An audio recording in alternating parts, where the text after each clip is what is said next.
Hello hi, আমরা সবাই মিলে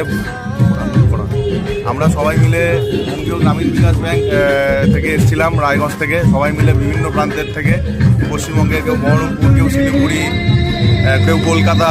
তো আমরা আজকে সুরজিৎ সরকার আর বিশ্বজ্যোতিবাবু আমাদের জন্য এই ট্রিপটা অর্গানাইজ করেছিল এবং আমরা কনক প্রেসিডেন্সিতে ছিলাম। তো আমরা এসে খুবই ভালো এক্সপিরিয়েন্স, একটু সেক্লুডেড, খুবই ভালো। আপনারা যদি সময় নিয়ে বন্ধুবান্ধব, পরিবার, ফ্যামিলি নিয়ে আসতে চান, এখানে খুবই সুন্দর ব্যবস্থা আছে, খুবই ভালো অ্যাম্বিয়েন্স, রাত্রিবেলা বারবিকিউ বা বিভিন্ন রকম মনোরঞ্জনের ব্যবস্থা আছে, গান বাজনা সব কিছুই। তো আমাদের খুবই ভালো লেগেছে, মানে we are very pleased. Thank you very much.